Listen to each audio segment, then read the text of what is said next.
Ladies and gentlemen, welcome to the Porter Center on the campus of Brevard College in Brevard, North Carolina. We're here for a special event in this special edition of Tornado Talk. We're bringing you live coverage of tonight's Gallery of Distinguished Alumni and Athletics Hall of Fame event. Gallery of Distinguished Alumni, Mr. Richard Gardner, class of '69, will be honored. Gallery of Distinguished Faculty and Staff, Mr. Guy Payne will be honored. And then the Athletics Hall of Fame inductions of Jeff Campbell, class of 1991, a star on the cross-country and track and field teams, and Coach Mike Jones, longtime Brevard College Tornado men's basketball coach, served 12 years as head coach of the Tornadoes beginning in 1999, where he won 175 games and brought 3 teams to the national championships. So we've got an exciting show on tap for you. Hang with us this evening as we bring you interviews of the new Hall of Fame inductees along with other special guests, and then we'll bring you live coverage at approximately 7 p.m. of the actual ceremony. Thanks for joining us for tonight's special event on the campus of Brevard College.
Okay, joined now by one of tonight's Brevard College Hall of Fame inductees, Jeff Campbell. Jeff, thanks for coming on the program. Yeah, thanks for having me. Well, congratulations. A big night, certainly a big honor, and we're thrilled to have you come back here to Brevard College, where in many ways, your running career began. When you think of your time at Brevard College, what comes to mind?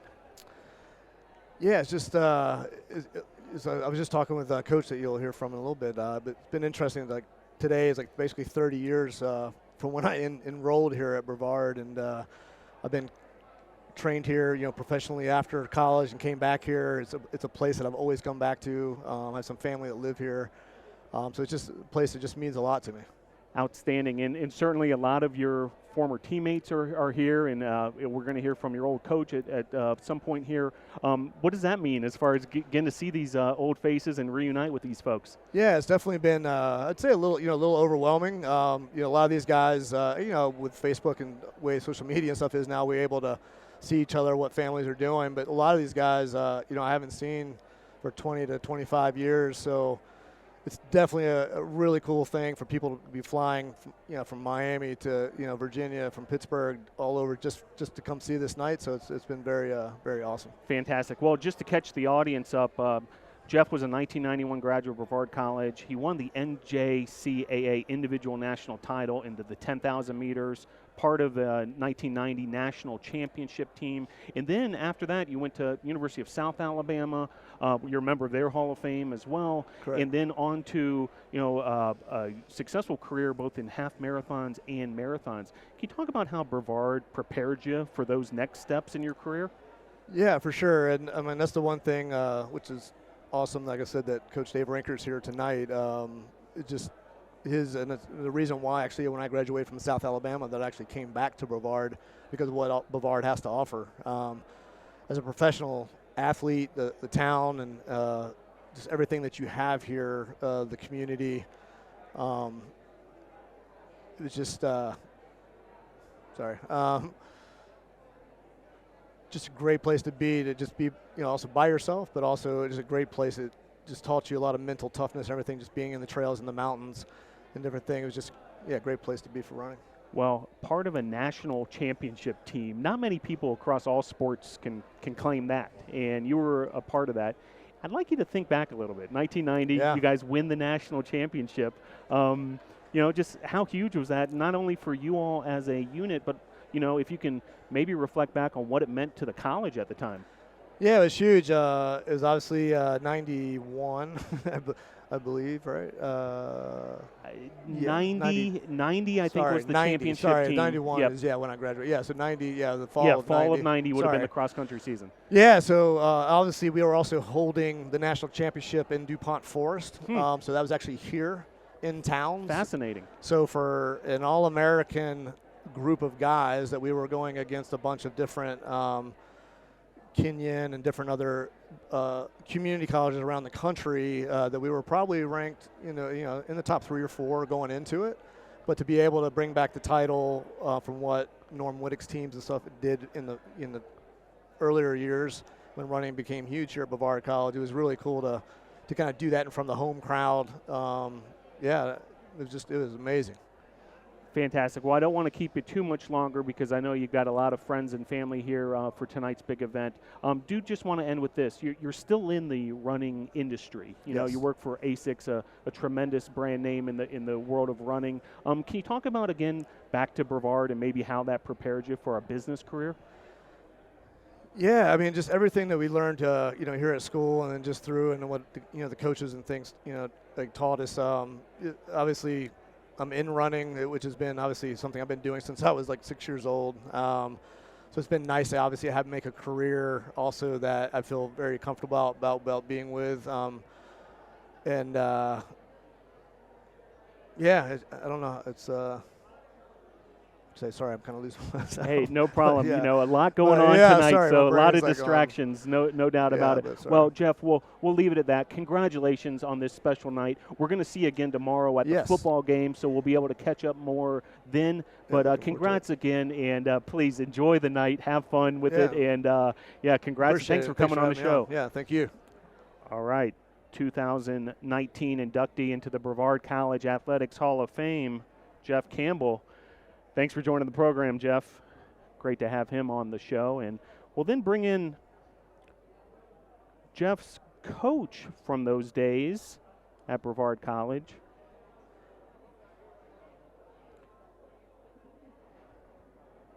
Great to be joined now by Coach David Rinker. Coach Rinker, thanks for joining the program. My pleasure. Well, a special night, and you traveled back here to Brevard College to honor Jeff Campbell, who is being inducted into the Brevard College Hall of Fame this evening. Can we start with that? What kind of student athlete was Jeff Campbell when he was here at Brevard? I've been lucky enough to have a lot of very, very good runners in my time, and Jeff is at the top of that level with that group. Very dedicated. The things I think that separated him a lot from a lot of other people was tremendous competitiveness and just a love of the sport. Jeff always knew what was going on around the nation. This is before the internet, so you got everything out of Track and Field News and a few other little magazines that were out there, Runner's World. And, Jeff was a student of the sport, and he was just such a competitive, tough kid. Outstanding. Could you talk a little bit about what made Brevard College so exceptional and, just in the long-term success in the sport of cross country that Jeff was a big part of? Well, you've got to go back even well before I got here. Norm Whittick he didn't start. He built upon a program that was already here, but he built the program into a level that was just unheard of as far as junior college is concerned. 4 consecutive national championships. I was lucky enough to come in at the tail end of that, start the women's program with the idea that I was going to take over the whole thing. And because he wanted to retire and move on to some other things in academia as a professor at Brevard. And so, I inherited the huge program that he had built. And we promptly went from winning 4 in a row to my first year finishing second, and I felt like a complete failure. But, with the reputation that the program had, Norm built a lot of that with good Americans, but also using some international athletes. But he had built the program up so much then that I could just go out and recruit American athletes. And we were getting the cream of the crop. We were getting a lot of, at the time, Foot Locker finalists who were the top high school kids in the country. We were getting a lot of those kids. We were getting more than, North Carolina and NC State were at the time.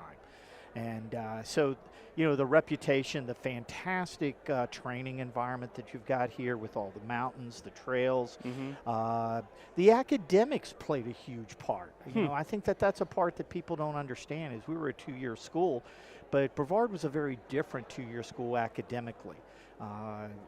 Kent Todd that ran here, before I got here back in the 70s, just retired as a professor at JMU where I am now. And, he said he chose this because of the academics. And when he left here and where he went to school after that, he was better prepared than most of the people that were already there. So the professors at Brevard, the emphasis that was placed on education, individualization, the caring atmosphere of the school, it was more than just an athletic program. Sure. It was a total experience for the young men. And they thrived in that because they were held accountable academically, and therefore they had to be a little bit more disciplined than some other junior colleges where they just ran wild. Here they were very disciplined. They had to be disciplined. They had to do the academics, and then the running took care of itself. I asked Jeff a similar question, and since it's homecoming weekend and a lot of alums are reflecting back on big moments in their memories at the college, that 1990 national championship team that Jeff was a part of his senior season on the cross-country side of things, what are your memories of that year's squad and winning the national title? Well, Jeff played a very, very large part of it, but, we hosted the national meet that year. It was held out at what is now DuPont State Park. And so it was the first time a national championship had been held in this area. And so I remember all the work. A lot of logistics getting ready. 90-hour weeks trying to get that thing done. But the thing that will stand out most in my mind is that the pure joy that came from everybody. Mm. We'd had a great season. We had a great team. We had its ups and downs that year. And the thing that I'll remember Jeff forever is that Jeff had been our number one person all year. He had won the North Carolina State Collegiate meet that year. And that was a big deal back then. Carolina was there. Duke was there. He beat the NC State people that year. I think NC State had one All-American in front of him. So for a two-year school to be knocking off these big heavyweights like that had to be major news. Yeah, so as good as that team was and as great as Jeff was, he went into nationals that year with there were a couple Africans from different South Plains and Blend that were Olympians. And we knew that Jeff couldn't quite at that level, but he went out and he just didn't have a good day that day. And all of a sudden, he knew he wasn't going to finish in the top 3 or 4. And the majority of people in that situation would have thrown in the towel. They'd have lost their focus. They wouldn't have kept running as hard as they did. He never quit. And I've always said he ended up being, I think, our third man that day. Wow.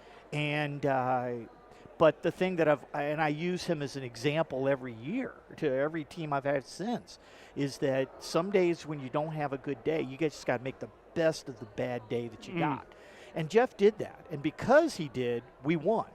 That we were so good that year that we could take him not necessarily being our number one man. And even though he still made All-American, he still was one of the best runners in the country. But instead of being the number one and finishing second or third at the Nationals, he was farther back.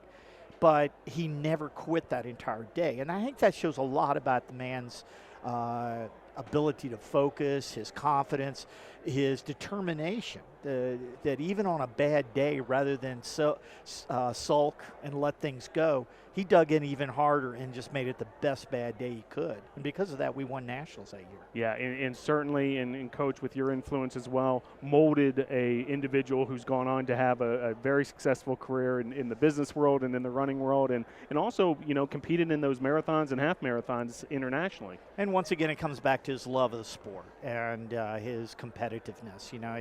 I've always said the old farmer's tale, you can't make a silk purse out of a sow's ear. You can't make a thoroughbred out of a plow horse. Sure. And so we had good runners, and I've told every runner I've ever coached that if they run well, it's because they've done a great job.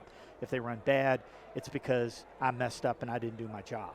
And I've been lucky enough to have a lot of people like Jeff. He's as good as anybody we've had. But we've had a lot of All-Americans in my time here at Brevard, and it was because we bring in good kids, and they do a great job. So everything Jeff has gotten, he's gotten because of his hard work. Hopefully I played a part in it occasionally, but it's all Jeff Campbell. Well, appreciate those sentiments, Coach. Welcome back to Brevard College. I know you've got all sorts of friends that you're looking forward to catching up with. Enjoy the evening tonight, and thanks for joining the show. Thank you very much. All right, that was Coach David Rinker. Great to have him on the program. And we will continue on. We'll try to lasso up some more guests here on this special edition of Tornado Talk. And a big night where Coach Mike Jones and Jeff Campbell, who we heard from Jeff, along with his former coach, David Rinker. By the way, Coach Rinker is now at James Madison University up in Virginia as their coach. So great to have Coach Rinker back on campus for this homecoming weekend. Stick with us. More guests coming up here on the special edition of Tornado Talk, live from the Porter Center.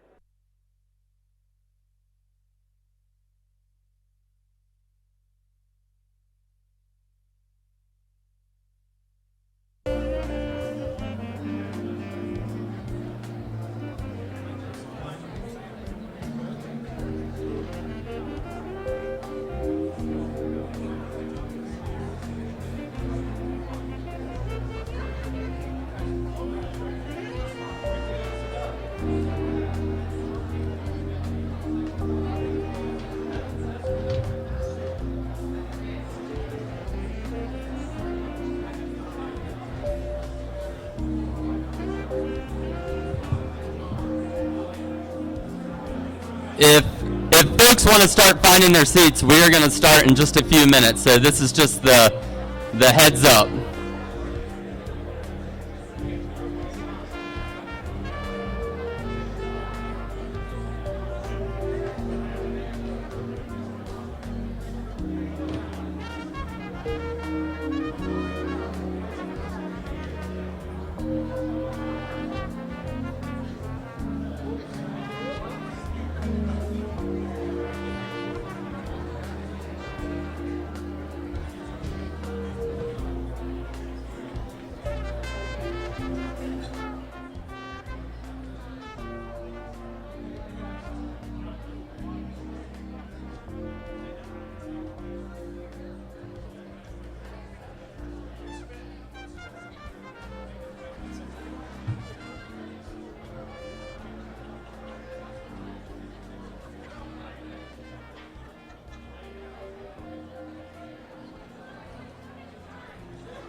Good evening, everybody.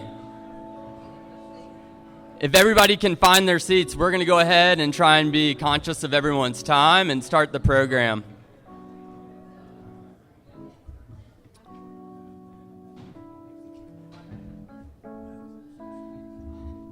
My name is Jeff Joyce, and I am the Director of Development here at Brevard College. And on behalf of everybody at the college, I just want to welcome you all to Homecoming Weekend, to Brevard, North Carolina, and also to the Paul Porter Center for the Performing Arts here on Brevard College's campus.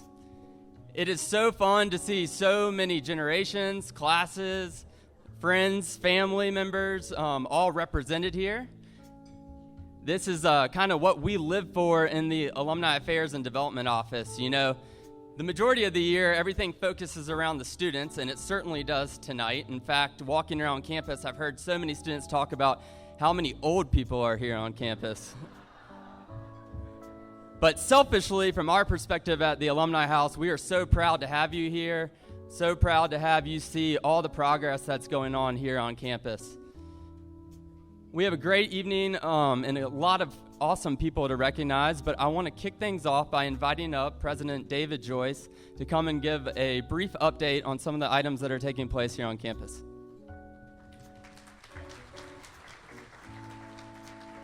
Thank you, Jeff. And by the way, I always tell Jeff, we're actually not really related, even though, so I did not hire him. It's not nepotism, but if it works in his behalf, go with it, Jeff. Go with it. I'm glad that you're here, and I'm so glad to see everybody. You notice when Jeff introduced me, he said brief remarks. And I've been reminded so far by my handlers. I never had handlers before, but it seems like tonight I got a lot of handlers. Brief, so I will be very brief. Thank you very much. Let's eat. No, I really would like to talk just for a few minutes because this is your alma mater. This is a school that's on the move. And this is a school that has not left its legacy, has not forgotten its roots. We're growing, and we're doing what we're doing by retaining and improving and enhancing the ethos and the culture this college has always had. Intimacy, a close-knit family. I'll give you an example of a close... Can we turn that down just a tad? I feel like I'm yelling over the music. We'll turn Muzak on in a minute again. But we also look at it as we want to walk the talk. Our mission says that we're an experiential college. Everything we do is hands-on. Every person that works here is a teacher.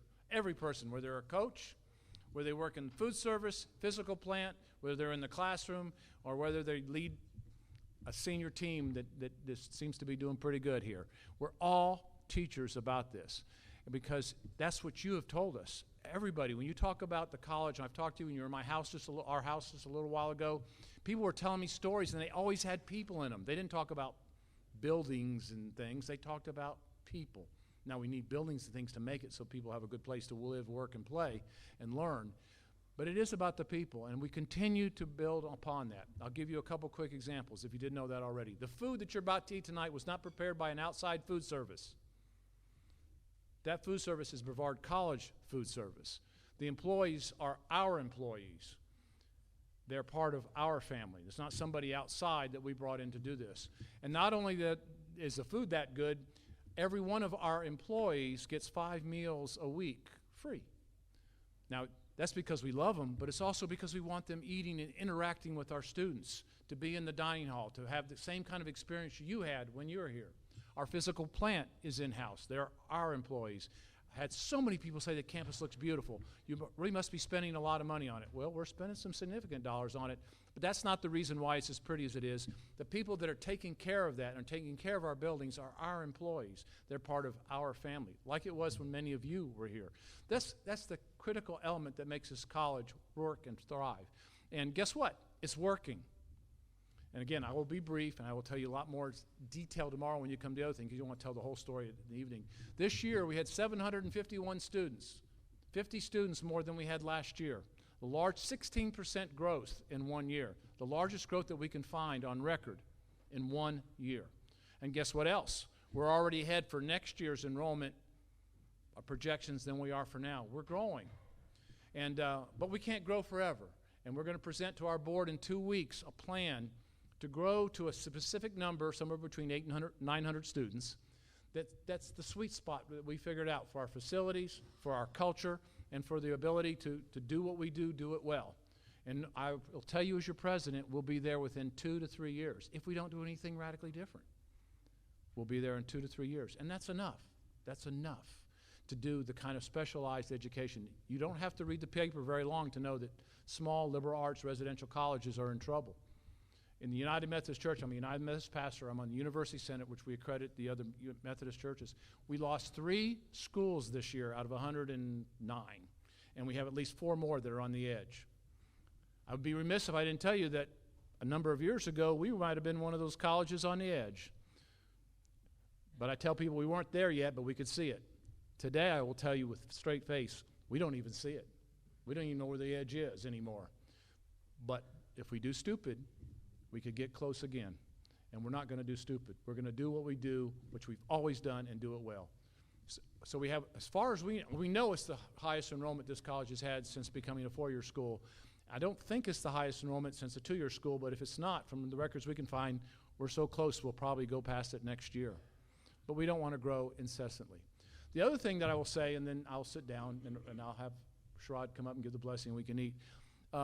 There's this thing called U.S. News and World Report. They publish every year and they rank the colleges, and we all kind of hold our breaths to hope we didn't get embarrassed by where we rank. Since most of you are alums and the other ones are friends or family of alums, this year in the Southeast, and this is a rating that's done mostly by peers. They ask presidents and deans of admissions and dean of the faculty to rank the colleges in their region, the ones that are regionally focused. And we're one of those. In the Southeast, and go buy the U.S. News, pay the $8, whatever they charge you for the new magazine, because you should be proud. Brevard College broke the top 25 out of 128 schools. We are 24th ranking in the Southeast. Better than the overall ranking, we're 24th in the Southeast for colleges like us out of 128 for the value of the education you're getting. So parents read that, and they know when they come here, they're getting what they're paying for. But that's not even the best one. The best one that you should be proud of, that I'm proud of, that based on metrics and based on what peers rank us as, we're second in the Southeast for the quality of our undergraduate education. That's the teaching and learning, folks. Thank you. That's the teaching and learning. That's what takes place in the classroom, on the playing fields, and in the residence halls, and wherever else our students have interface and intersection with our faculty and staff. That's the Brevard College ethos. And you all witnessed it, and I'm telling you as your president that we're very proud that we're making it happen, and we're growing. I also challenge you to look at schools like us and see how many are actually growing. We are. But we can't grow in forever, and we're not going to. We're going to keep this ethos. We're going to keep this culture. And the other question I get asked a lot, so far only 8 of you tonight, stop asking me this. How long are you going to stay? We hope you're going to stay longer. Unless my board chair who's sitting over there thinks otherwise, I'm good. We're here. We're here to make it happen. And I just want you to hear that. When we know this college is where it needs to be, and I'm saying we because it's a team. If you know Lynn, you understand. We know where this college needs to be, and when we get there, and when we have everything where it needs to be, and that the foundation is firm, then we will consider retiring. But I can tell you this: we're not leaving because I'm going to be, which is not a good thing for a pastor. Should always leave the church when they retire. I'm just telling you up front, we're going to stay in town, and we're going to keep our eyes open, and we're going to be best supporters this institution ever has, because it's worth it and it's a great place. So this is your home. This is your alma mater. You know what that means, right? Foster mother. This is your foster mother. We're going to take care of Mama, and we want to make sure it works. And I want to thank you again for coming, and I'll give you more of the particulars tomorrow, because you got to have something to say for later for our plans for the immediate future. You should be excited. You should be proud. And those of you who are receiving awards, you can be proud of this award that you're going to receive, because this college is here to stay. This college is here to thrive, and this college is here to make change and change lives in this world. And thank you very much.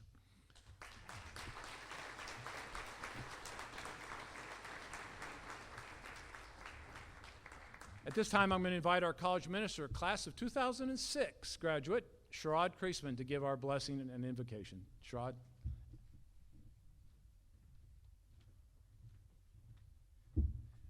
Let us pray.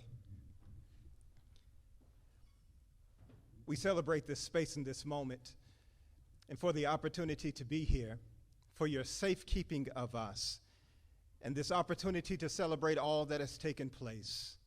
We pray your blessings upon us in all that happens here, that we will experience greatness and recognize that this place we call Brevard College is still alive and doing well. We thank you for the food, those who have prepared it, those who have been catering it for us. Let it be helpful to us and guide us just a little bit further on this journey. Amen.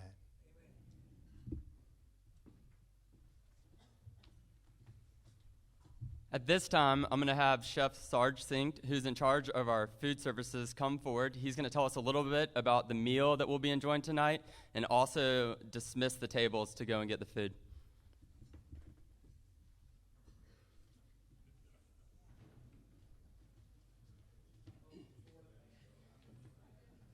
Brought my cheat sheet just in case. We have a tossed salad with honey lime vinaigrette and pears. And then we have a vegetarian dish with root vegetables and vegetable pouches. After that, we have a beef tenderloin with fingerling potatoes and asparagus. And at the end, we have a chipotle salmon that's a little bit spicy with a lime rice. And of course, a mango cilantro over it. Please enjoy. I'll be around in a few minutes to dismiss you to the tables.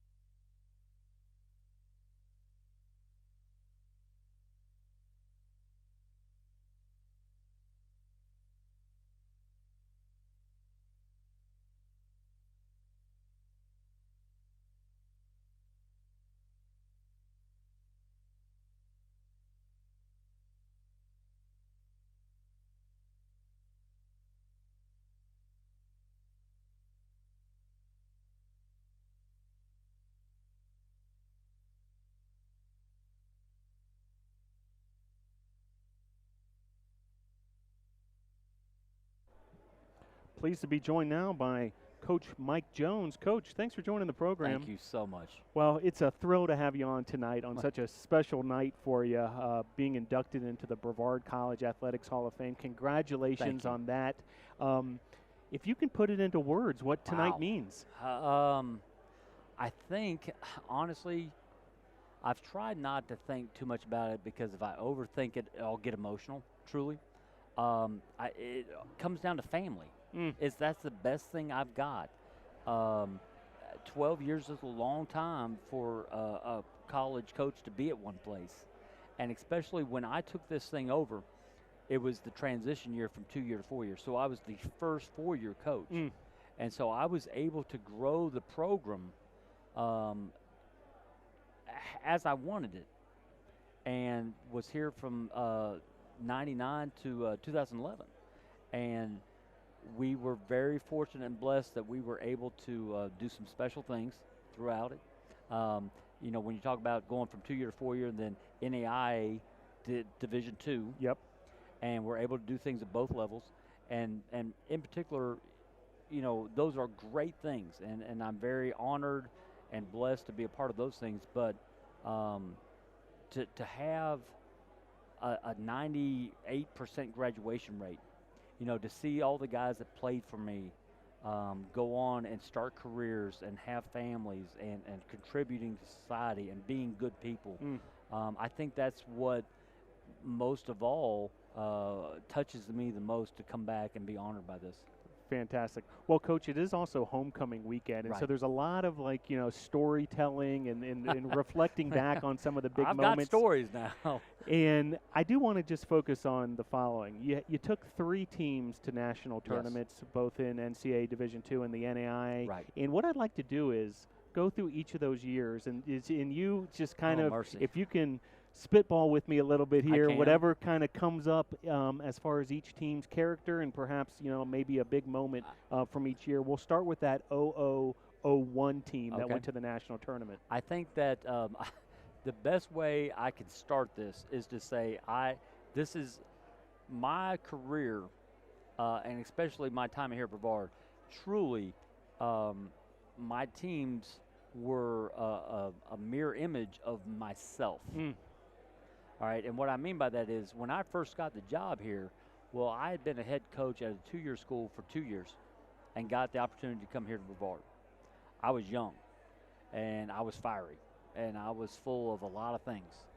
And I used to scream and yell and stomp, and I was extremely intense. And my team played like that, and we were mean, and we were tough, and several of these guys are here tonight, and I love them like they're my own children. But we were tough, and that's how we played, and that's how we won. We had great players. Chuck Peterson, who ran the point guard for us, was out of Florida, and David Evans, who's here tonight, was an All-American, NAI All-American for us, and was one of the best players that I've ever coached in my entire career. Travis Williams is here tonight. They're the guys. We just played tough. We were a hard cover because we played very, very physical with a lot of intensity, and that's how I coached. And that year, my grandmother, the last game she saw me coach, I actually would stomp so much I split my shoe during a game, and my foot came out of my shoe. I got a stress fracture one year from stomping. So I was very, very fiery. I'll put it that way. So well, a repeat the very next year, 01, 02, same kind of character as far as that team? A lot of those guys were back, absolutely. We had that first year where we kind of got them rolling, and they got a little bit of a taste, and we came back the next year, and we're even better, returned almost all those guys, and we really took that conference by surprise, I think, because they thought, here comes this little school out of North Carolina, and they're a 2-year school and they don't know what they're doing, and we kind of jumped in there quick and really caught them by surprise. And they didn't like us a lot because we were the new kids and kind of came in there and really shook the thing up quick. But that second team was really, really special because they were better. They were more refined that second year even. So still played with a lot of intensity, but we definitely had that edge to them. Now the third team I'd like to reflect on is that 2009-2010 team. It wins the South Atlantic Conference Tournament Championship, automatic bid to the NCAA D2 tournament. That bunch, when we made the transition, and I give a lot of credit to the athletic director and the administration at that time. We got through our induction into the NCAA a year earlier than we were supposed to. So it took us 3 years. Most schools it takes 4. And so we got through it. So by the 4th year, we were a full-time member and could compete at the national level. And so when the school decided this is the direction we're going to take, I said, okay. And we redshirted a lot of guys, and we recruited a lot of freshmen, and we had really young guys, and it was by design, so that by the time we got there, we would have a lot of juniors, a lot of seniors that were ready to go. And we got there, and again, they were surprised. And you got a Jonathan Whitson, a 4-year starter who holds a ton of records here, top 10 in a lot of statistical categories. Just really special. Josh Roper, we brought in, special player. And then we had all the pieces to put around 2 special guys. When you look at a Nathan Whitmire, who's local, played at Rosman. Shane Galloway, local, played at Rosman. We had local guys at the same time that were right here from the Brevard area, from Transylvania County. And we were able to get in there, and it was one of those seasons where we won all the close games. Those guys understood how to win, and they were so fun and so special, and got the opportunity to go to play in the NCAA tournament for Division II, and that was just an amazing event. Coach, you mentioned earlier, but I do want to emphasize this incredible number, 98% graduation rate for your student athletes over your 12 years at Brevard College. Can you talk about that, like philosophically? It's something that I would imagine coaches from any sport can, shoot for, that kind of number. Well, I tell you what, and I mean this honestly, not just because I'm at this very special event that I'm honored to be at, but I was very fortunate that I had administration and people that I was able to sit down with and say, this is how I want to do it. Mm. And so we recruited high school kids where I was able to go out and pick high school kids that fit not only my program, but Brevard College. Mm-hmm. And we didn't just go out and just find quote-unquote mercenaries and do a lot of, we want to bring in the best talent just because we want to win. I wanted kids, and the percentage of kids, at our level that go on and are able to make money for a lifetime playing basketball is basically zero. Sure. I wanted kids that understood they need to get degrees. Yep. We brought in quality kids. Donald Hudson, who you know. Yep. Head women's basketball coach here at Brevard College at the moment. Played for me. Yep. We brought in guys like that. They were special. They got it. They were competitive. They wanted to win. They worked hard. But at the same time, they went to class. They made grades and they graduated. And now you look at them, and I've got, Brian Davidson. Mm-hmm. Who came back to campus last year and is having a fantastic career with Nike. Very, very rising star with Nike. Yep. Sean Ferretti is down here tonight. Arizona Cardinals. With the Arizona Cardinals. I've got teachers. Joe Chilton's here. He's a lawyer in Chapel Hill.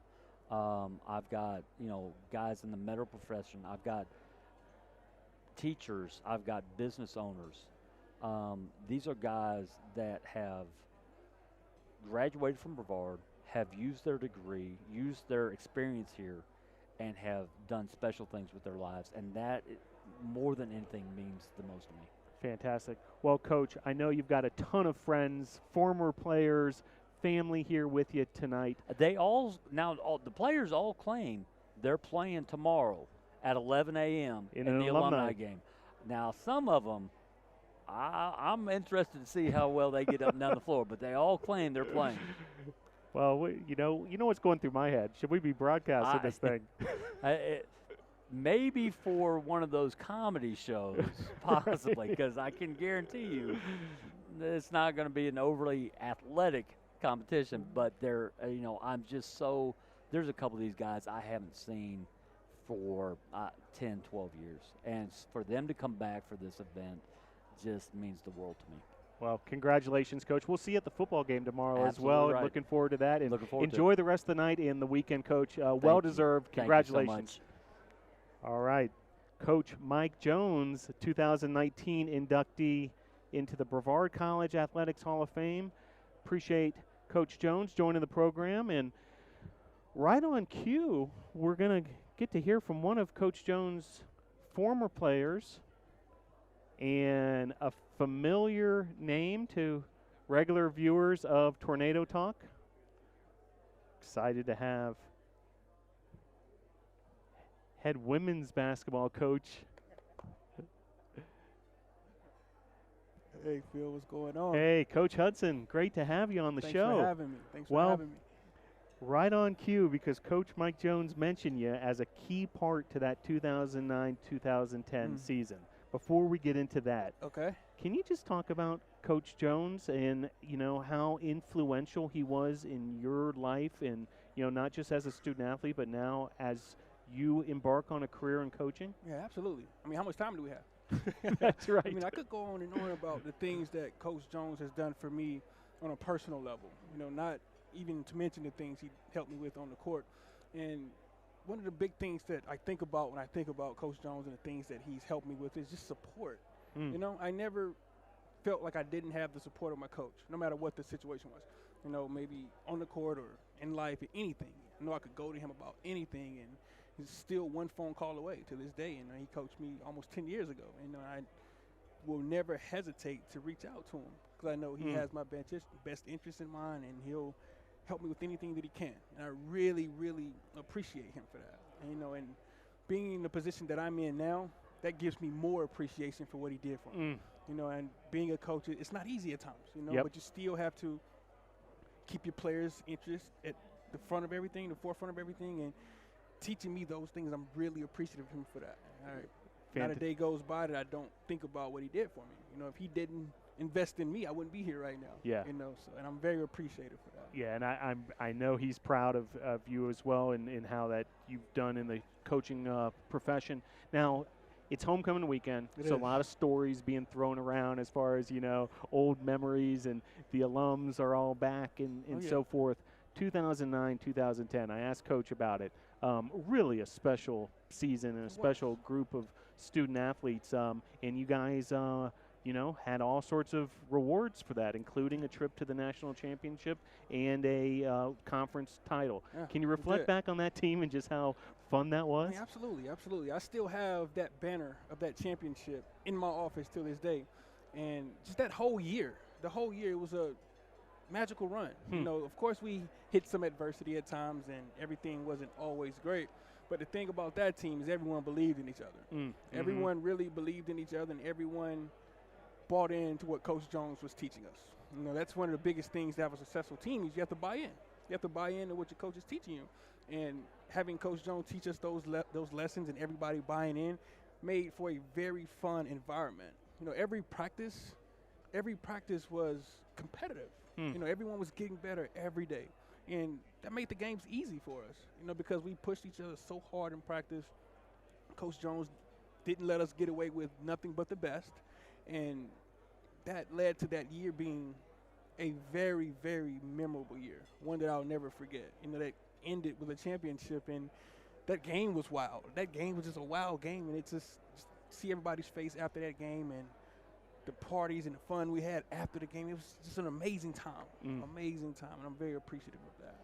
A lot of your former teammates are back here tonight to help congratulate Coach Jones. They didn't want to miss this, and it's not just this event tonight at the Porter Center, but there's activities going on all weekend long, including an alumni game tomorrow and some other, after parties and that kind of thing. How important is that for, you now that you're in your seat as a head coach here at Brevard College, for the alumni to be involved and for the alumni to come back and, see the growth of the college and the growth of the athletics programs over the years and just to, be in the middle of it here? Yeah, it builds tradition.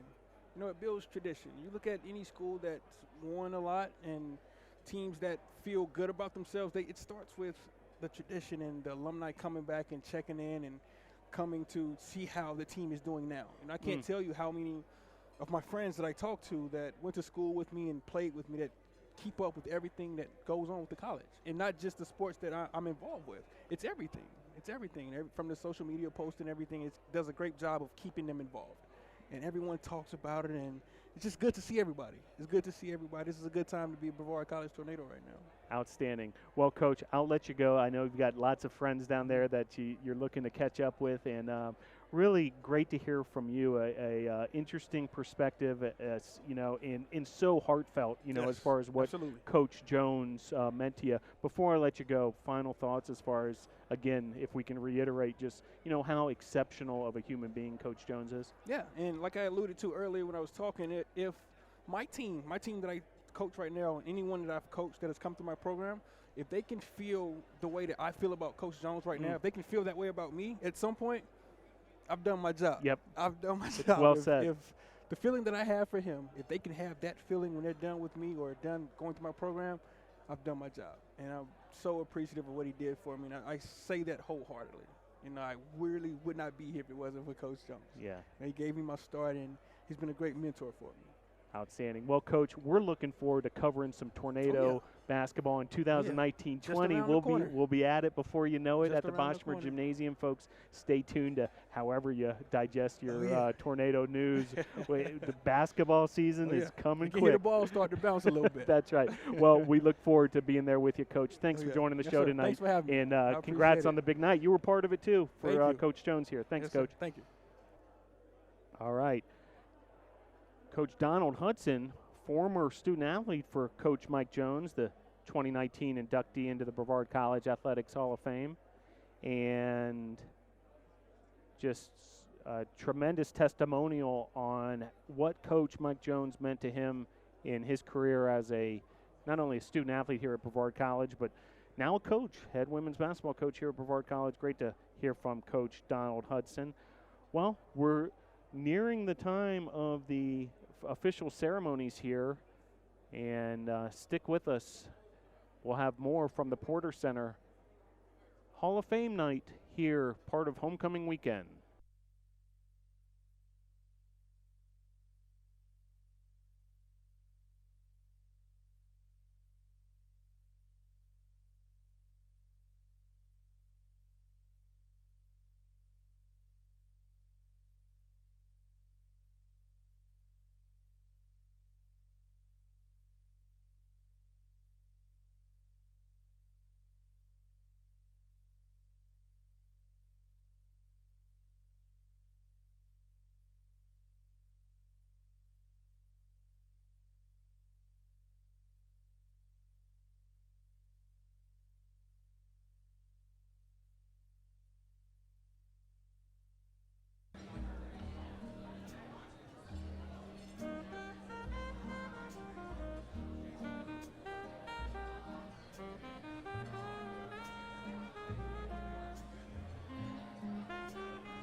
And joined now by Coach Sheila Simmons. Coach Simmons, thanks for joining the show. Absolutely, glad to be here. Well, a special night where we're inducting the latest members of the Brevard College Athletics Hall of Fame, including Coach Mike Jones, who you have considerable history with, both past and present, really.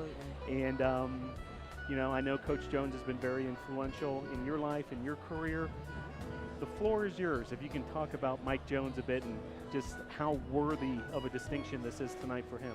Well, absolutely. I mean, you think about not just Coach Jones, the basketball coach, but Coach Jones, the man. Mm-hmm. And, with all his success that he's had, with the wins and, the championships, he's an even better guy, even better person to be around. He's a family man. He's been a mentor to so many young men. And I tell you, my hat's off to him. It's been a blessing and an honor for me to know him all these years. Outstanding. Well, if you can think back a bit, because you all's times here at Brevard College crossed over, correct? Mm-hmm. Yes. And what it was like for you as the women's coach and Coach Jones as the men's coach. And hey, I see it all the time how closely in most programs the men's and women's coaches work together. So, you had a unique vantage point and got to see Mike Jones hard at work. on the men's side. Can you talk about what that was like and maybe reflect back, those days in the athletic department? Absolutely. I mean, our time here at Brevard, I mean, it's filled with nothing but fond memories, us on and off the road. Mike's a great recruiter, and he and I on recruiting trips together. And, even on the bus rides, to and from the games, being able to bounce off strategies and, and talk X's and O's. And, that was really important for me. I had been an assistant for 7.5 years prior to coming to here at Brevard, and just having Mike there, to be that person to say, hey, what do you think about this and what do you think about that? As far as related to basketball, it was just a good time for us. Just growing together in our knowledge and. Making our mistakes, but at the same time being there to pick each other up. And, I can say he's been a great friend to me. A lot of stories being tossed around this weekend. It's homecoming weekend, so alums are back in town and telling old tales and that kind of thing.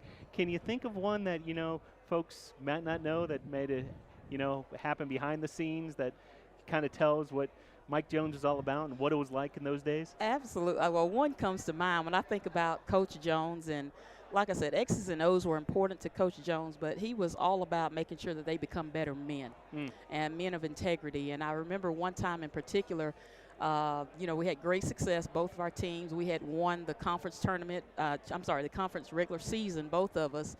And we were looking forward to the conference tournament, in a couple of days. Well, two of his starters decided they were going to skip class. And, Mike is, he had when he left here at Brevard, he had a 98% graduation That's right. rate. So that showed, how important, the young man's education was. And so I remember they had to run, I won't say how many miles before they were actually able to practice and play, but let's just say there were several that I wouldn't even want to drive. Wow.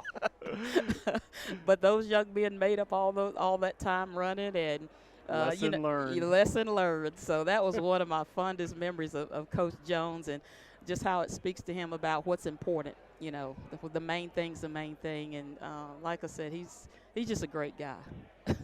Well, Coach, you're a Hall of Famer here at Brevard College. Coach Jones is about to become a Hall of Famer officially tonight. As far as, right here in the present moment, getting to reconnect with old friends and being back here at Brevard College, how does it feel for you personally to be back on campus and in this setting? Wow, it feels great. I look out and I see, Mr. Guy Payne. And, I lost my father several years ago. And Mr. Payne has always been that father figure for me in my dad's absence. And, I have so many stories I could tell about Mr. Payne where, he'd go the extra mile just to make sure my kids could get some extra free throws late at night. He'd open up the gym and, just those things that people don't know that goes unnoticed. And, I'm just excited that people like Guy Payne gets honored along with coaches, because there's so many people that add on to what we do. That are important as far as our staff and those people that are behind the scenes. And it's just good to see him. Norm Whittick, I was able to see him. He was a long-time cross-country. Incredible success as a cross-country coach, just a legend around these parts. Yes, absolutely. And what people don't know is that he pretty much took my basketball teams under his wing, and he would bring them up to his home. He would feed us. They would stay over. So things like that. People that just gave back. So Norm and Nancy, just seeing them today, just familiar faces. Who really meant a lot to the program. It's been great. Fantastic. Well, and also appreciate you mentioning Guy Payne. He's going to be honored tonight, a distinguished staff member. His incredible service here at Brevard College over 40 years, really running the show at that Boshemer Gymnasium. Yes. So thank you for mentioning Guy. And, hey, Coach, enjoy the rest of the evening. Absolutely. I'm so thrilled to see people like yourself coming back here with big smiles on their face and enjoying the night. And congratulations on you being part of Coach Jones's journey as well. And have a great rest of your night. Thank you so much for having me. Thanks, Coach. God bless. Coach Sheila Simmons, great to talk with her as we dive even deeper into the career of Coach Mike Jones. Coach Mike Jones, 12 years as head coach of Brevard College men's basketball beginning in 1999. He won 175 games as coach of the Tornadoes, took 3 teams to the national championship tournaments, both in NAI and NCAA Division II. He mentored 10 all-conference performers, a 98% graduation rate. And it is worth mentioning, it's amazing how these things come full circle. Coach Jones is currently the head boys basketball coach at Easley High School in Pickens County, South Carolina. Coach Jones left Brevard, went to Tusculum to coach on the collegiate side, and now is at Easley High School. And coincidentally, Coach Sheila Simmons, who was just on the program, another Brevard College Hall of Famer, she's the girls basketball coach at Easley High School. The other inductee tonight in the Brevard College Athletics Hall of Fame, Jeff Campbell. We talked to him earlier on the program, a 1991 graduate of Brevard College. Campbell won the NJCAA individual national title in the 10,000 meters, part of Brevard College's 1990 cross-country national championship team, a 4-time member of the USA World Half Marathon team after he left Brevard. He finished up his college career at South Alabama. Those were back in the days that Brevard College was a 2-year institution.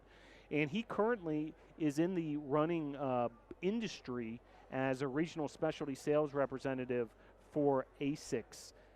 Also tonight, and Coach Simmons mentioned this special honoree, the Gallery of Distinguished Faculty and Staff Award will go to Mr. Guy Payne. Just an incredible story. Guy Payne, he served as gym supervisor at Brevard College for 41 years. Just a distinguished ambassador for so many student athletes. He joined Brevard College staff all the way back in 1961. And also tonight in the Gallery of Distinguished Alumni, Mr. Richard Gardner of the class of 1969, he will be honored. We will have that ceremony coming up shortly. Glad you're able to join us for the Brevard College Gallery of Distinguished Alumni and the Brevard College Athletics Hall of Fame inductions. Just moments away from those ceremonies for those prestigious awards here at Brevard College. Glad you're able to join us. Part of homecoming weekend, by the way, and the football team will be in action at 3 p.m. Be sure to tune in on this same YouTube channel to watch the game live. They're taking on Maryville. Is going to be a significant USA South Conference early season statement for those two teams. And I also got word tonight the women's soccer team was in action, a 2-0 win for their first USA South Conference victory of 2019, a 2-0 win over LaGrange. So great to see the women's soccer team with that win tonight. Earlier this week, a 5-0 win by the men's soccer team over Maryville. That was just a dramatic night at Islamel Family Field. And if you aren't doing so already, go to bctornadoes.com for all your news, stats, scores, and information. Moments away from the ceremony here at the Porter Center. Distinguished alumni, distinguished faculty and staff, and the Brevard College Athletics Hall of Fame. Thanks for joining us in this special edition of Tornado Talk.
If everybody would have a seat, we're going to go ahead and continue on with the program tonight.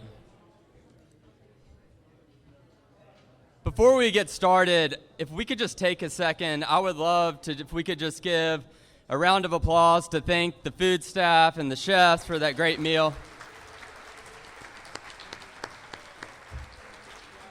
We are really proud of our culinary team here at Brevard College and for just all the work that goes on. And for y'all to know, this is an individual event at homecoming.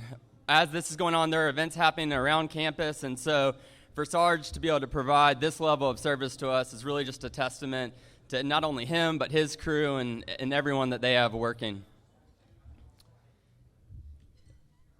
By nature of my job, I get to travel around and meet a lot of friends and alumni of the college, and I frequently hear from 2-year alums and 4-year alums, and they wonder if the Brevard College experience is similar across the generations.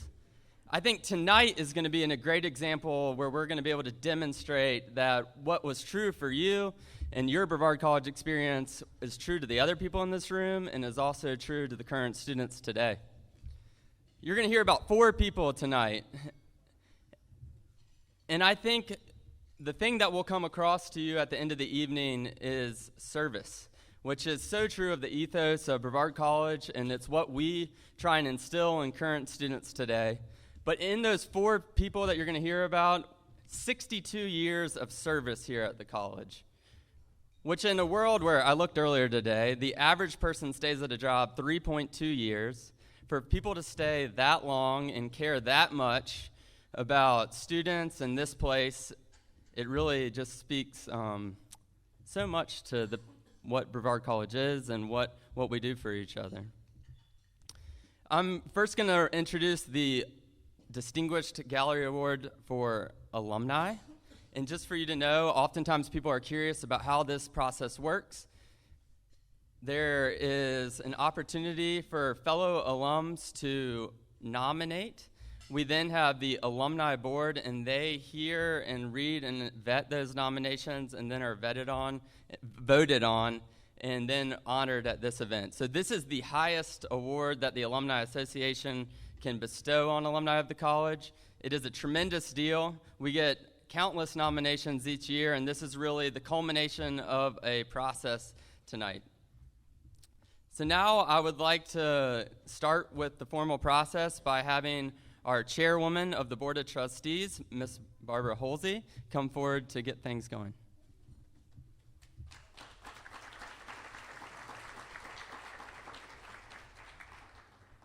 Good evening. It's with great privilege and honor that I introduce tonight's Distinguished Alumnus Award recipient, Dick Gardner.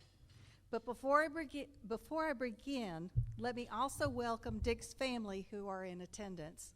His wife, Pat, his sister, Nancy, his children, Todd and Karen, daughter-in-law, Kristen, and grandchildren, Molly and Reese. Would you all please stand and be recognized?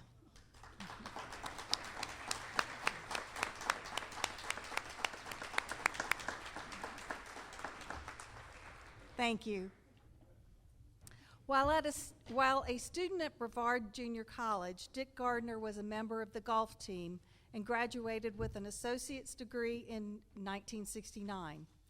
And although he went on to complete his education at NC State with a Bachelor of Science degree in mathematics, his heart remained in Brevard.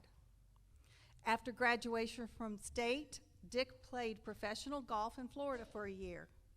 In 1976, he and Pat were married, and they started G&M Sales of Virginia. He sold the business in 1991, and a year later purchased Glass and Metals, Inc. Dick retired from Glass and Metals in 2010 after quadrupling the value of the company. But before he retired, he set up an employee stock ownership plan and sold 100% of the business to the ESOP. As is Dick's way, he wanted to better the lives of his employees by giving them ownership in the business. As you walk through campus, you see the changes that have been made over the last few years and hear the word momentum. Brevard is on a momentum. Our enrollment is up. Our faculty enthusiastically challenge our students to be the critical thinkers that this world needs. We have a new residence hall, landscaping, lighting, and walkways. Yes, there is lots of momentum on our campus. But for momentum, you need a catalyst, something to jumpstart the process. Our president and senior staff laid the groundwork, but when I think of momentum, Dick Gardner is the name that comes to mind. Through his example as that catalyst, he quietly challenged many of us to join the momentum to make a difference in Brevard College. Juan Mascaro, our vice president for finance and operations, summed it best when he said, Dick gives very strategically to projects across campus that directly improve the living and learning environment.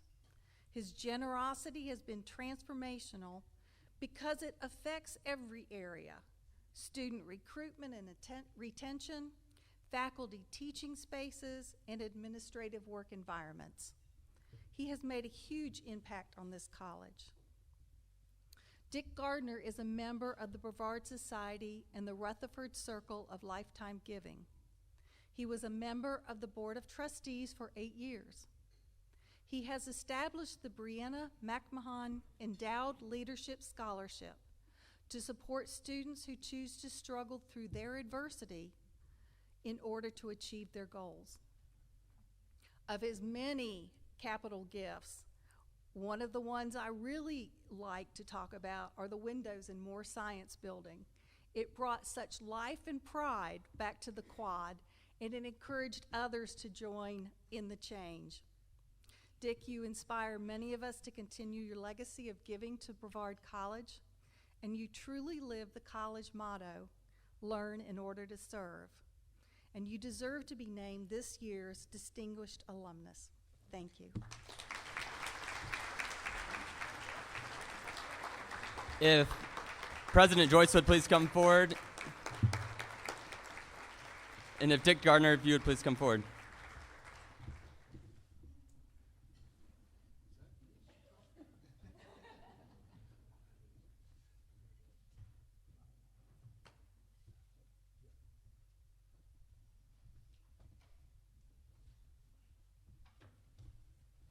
Gotta get my cheat sheet out. That's for small people there. Before I start, Dr. Joyce wanted me to give you all a message. It's an announcement. He said he wanted to pick this up a little bit. So while I give my speech, we're also going to have a 15-minute pee break. So if you got a winky tinky, please feel free to do it now. Isn't that what you said? He also said for me to keep this short and sweet. He really doesn't know me because I'm a man of few words anyways. But there's reason for that. I just can't remember what I was going to say. But this award is mind-blowing for me. I wasn't expecting it. I didn't know anything about it, but I certainly want to thank the people that were in charge of this. And I'd like to thank my family for taking time to come here and celebrate this with me. I truly appreciate the honor you have given me. No, you all didn't come here to hear me yak, but I feel we all came here for the same purpose, to show our love and support for Brevard College. That is what we are celebrating tonight. I have tried to be loyal to Brevard through thick and thin, ups and downs for the last 50 years. And I hope the good Lord will give me another 20 or 30 years to continue this effort. In closing, I want to read something I had said a few years ago, which pretty well sums up the future ahead of us. I saw it on Google a couple nights ago. I didn't know it was on there, but it was on Google. somebody's foot in a golf putter, but it's not me because it's right-handed. But what I said was we aren't state supported. So it is up to the alumni and friends of Brevard College to help out and maintain the tradition that has been to educate and develop the minds of our young people. Brevard College needs the help of all of us in order to maintain these principles. It will not be an easy task, but I know we can do it if we all work together. Thank you very much.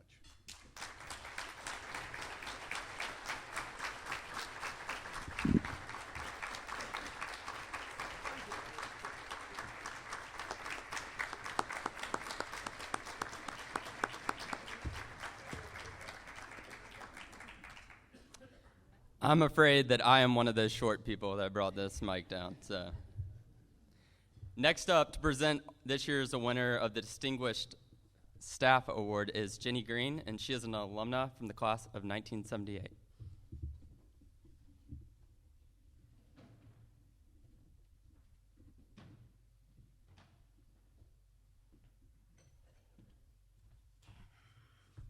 Hey everybody, how's it?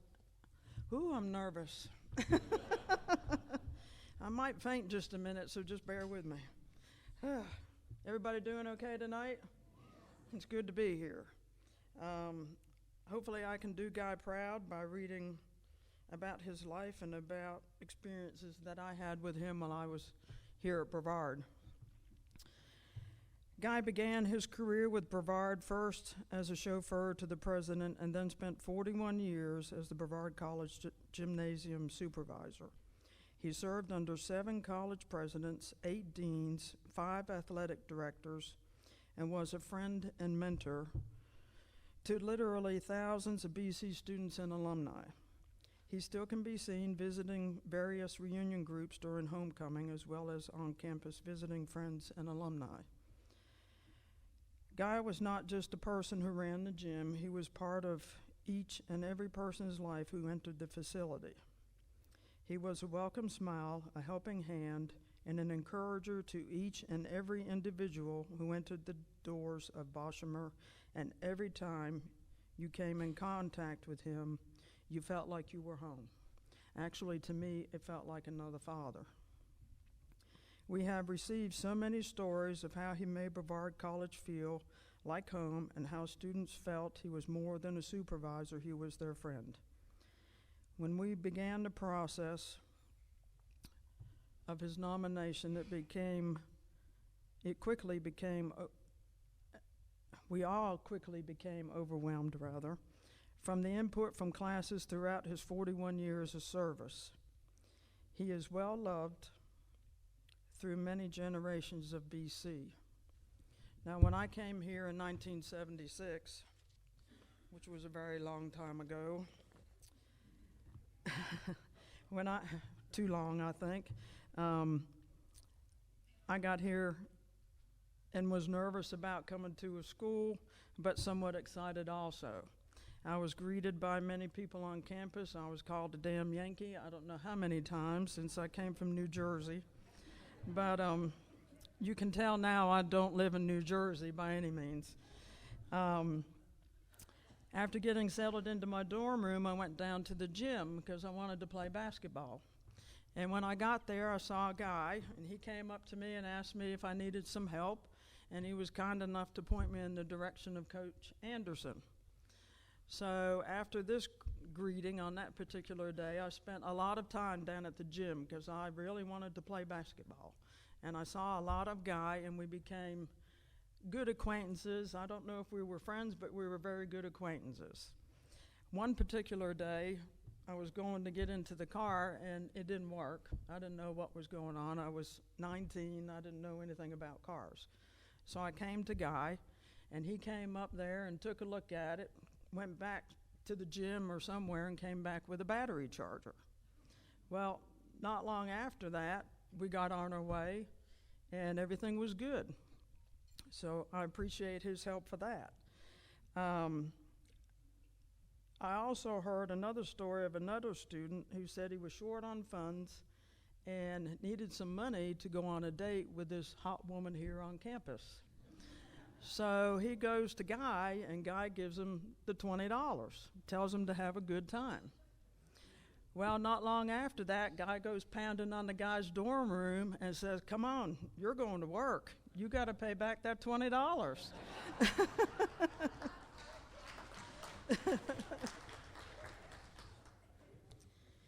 You see, Guy was more than a friend. He was a mentor and a teacher to all of us who crossed his path. He was always willing to help. Guy wasn't a paid teacher, but he sure did teach all of us about love, friendship, kindness, honor, work ethic, how to pay back a debt, and so much more.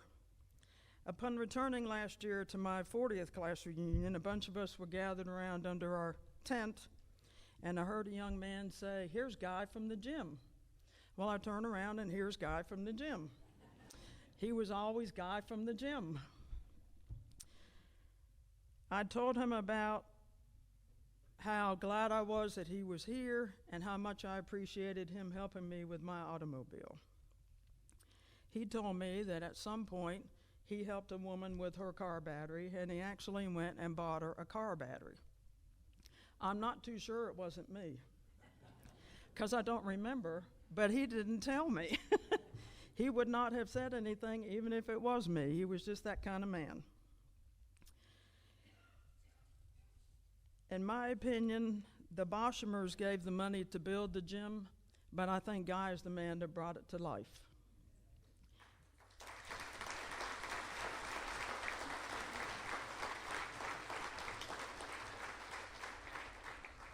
I don't know of any other building here on campus that had a special person in it daily for 40 plus years. Guy, if you don't know it by now, I hope you know that you have and always will be a part of Brevard College. You are forever in our hearts and memories. From all of us who have had the pleasure of being in your company, congratulations on this honor. We love you very much. And I think that's it.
Oh, I'm supposed to say something? Oh, okay. But anyhow, I've got my son, Franklin, and my daughter, Shannon. Both went to Brevard College here. And both of them went on to other schools. And but anyway, I got a couple of fellows in the back that we still fish together. Me and Don Cagle.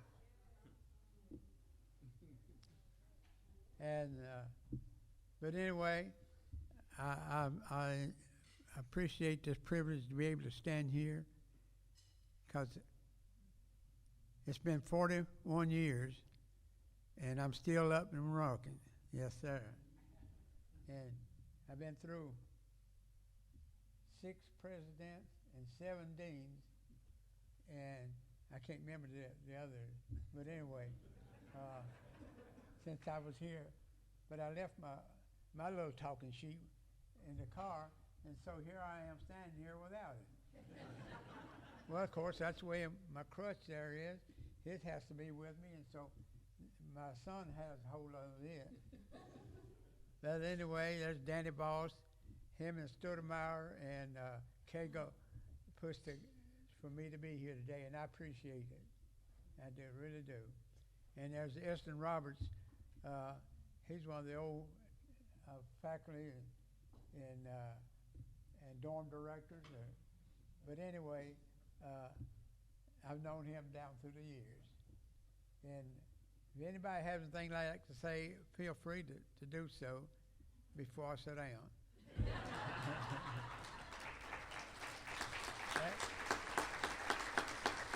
That way, I don't want nobody to say, he didn't mention me. You know, I want to give them a chance to say something if it's on their heart. We love you, guy. Yes, we do. We love you. I'd like to say something. I ran around this campus ever since I could walk. And a lot of people in this room know me, and you were friends with me. But one thing about my dad he taught me the most was respect. And one story that plays in my mind always, even at my job now, when I went into a coach's office, I was not allowed to call him by the first name.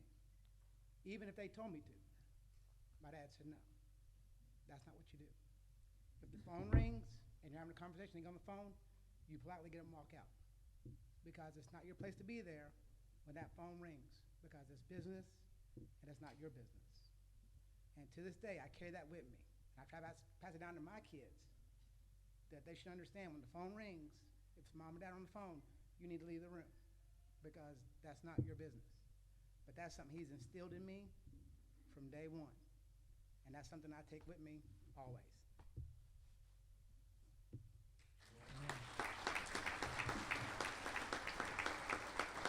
My daughter.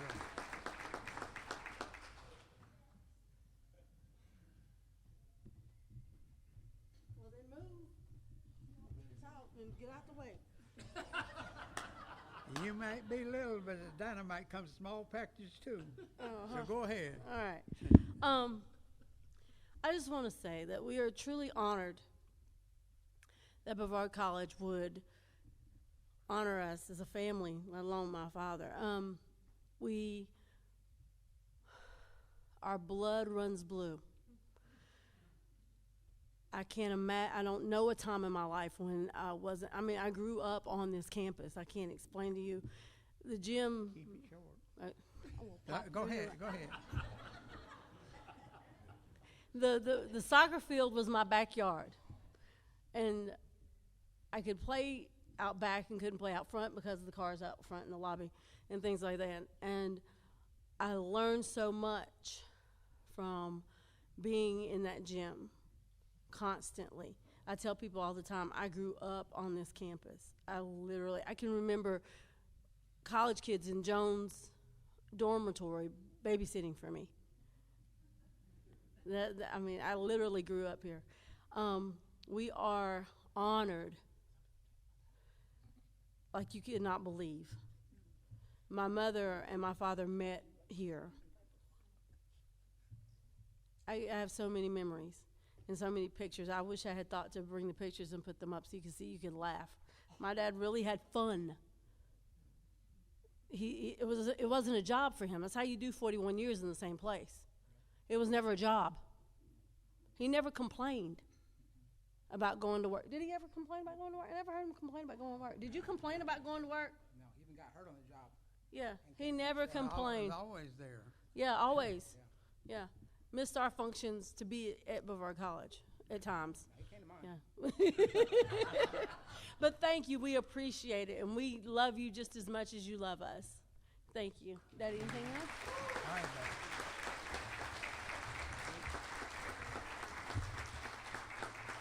They got me to take over the swimming pool. They got me to take over the swimming pool, and I told the man, I said, anything I don't know about water is it runs downhill. So I went to AB Tech and took up a course in pool management. And so when I came back to Brevard, there was nobody else in Brevard that does pool management. So I had 13 swimming pools at one time.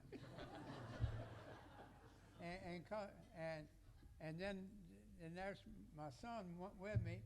He had this old algae all over him, you know. But anyway, he didn't complain. He stood right beside me. But anyway, I had Glen Cannon, Waterford, Toxaway, and as soon as somebody else found out him, they said, can we get him to come to our pool? So, and then one fellow said, why don't you just set up a class to teach people it? I said, no. I said, hey, that takes away from me. if I'm going to do that, I said, I'll make the rounds, you know.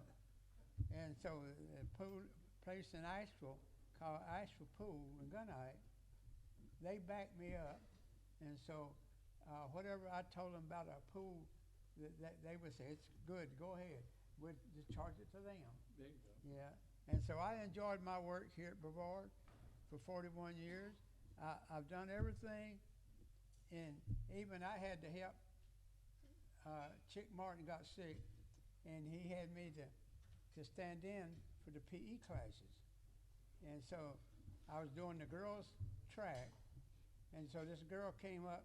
She said, guys, she said, can I leave early? I said, yeah. I said, take one lap around the track and go. She said, okay. So she's out and around she went. When she got down to the back end, I dismissed the class. She said, what are you doing? I said, well, you said you wanted to run so you could leave. So I dismissed the class so everybody could go. But anyway, I enjoyed my years here, and thank you. Thank you. Yes, sir.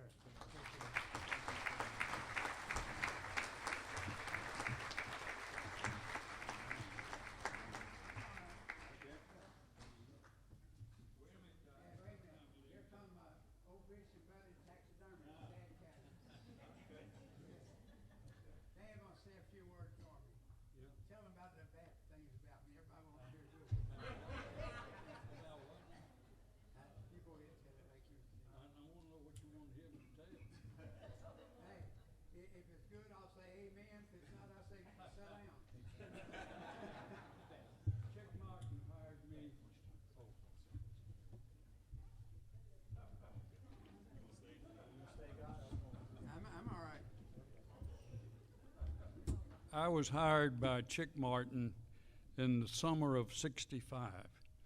I came to the college, went to the gym. Chick Martin brought me in. He said, come on, I want you to meet someone. He takes me back. He introduces me to Guy Payne. He says, Guy will take care of you. He will answer any of your questions. He knows all to be none about the gym and the grounds. He said, I'll see you later. And he left me with Guy. It took me 2 years to get Guy to let me go inside the equipment room and get a pair of shorts. I had a key, but he was always in there when I wanted to use my key. So I never get it. But he did control the gym. He did an excellent job with it, and everybody did love him for what he stood for and what he did. He was a friend to everyone that came into school. He kept the gym and the swimming pool running at all time. And Guy, We appreciate you very much. You can say amen now. Wait a minute. Chad County was the only coach in cross country will pull his car out there on the track and have the guys to run as they come by. They had to push the car so far. It's part of their training. But that was Thad's way. That's right. And he would get up and say, good day, what a beautiful day. What a day, what a day, what a beautiful day. There you go. With me tonight, I haven't counted them, but of the class in 68 or 67, somewhere along in there, let them all stand up. There's a whole bunch of them and their wives here tonight. They're all big supporters of Brevard, and they're the reason that so many of them has come back. One of them, the first guy to ever become an All-American, Brevard College, is here. Tommy. He was an All-American in track and field. Thank you.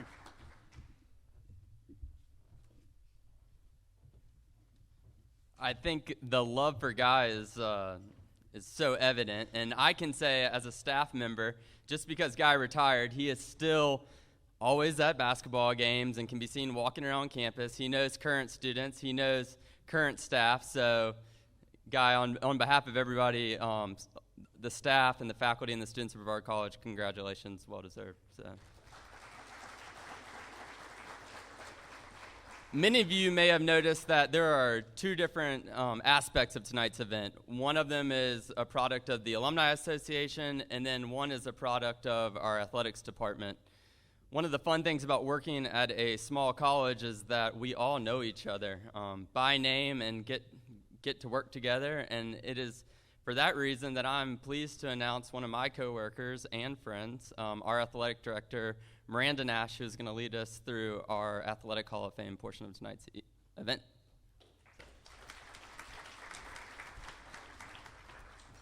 Good evening. The Athletics Hall of Fame is held in reserve as the highest athletics recognition bestowed by Brevard College. It seeks to honor alumni, coaches, and friends of the college who have demonstrated exceptional personal achievement and have made distinctive contribution to the advancement of intercollegiate athletics at Brevard College. Since the inception of the Athletics Hall of Fame in 2004, 35 individuals have been inducted. If you are a past inductee, will you please stand at this time to be recognized?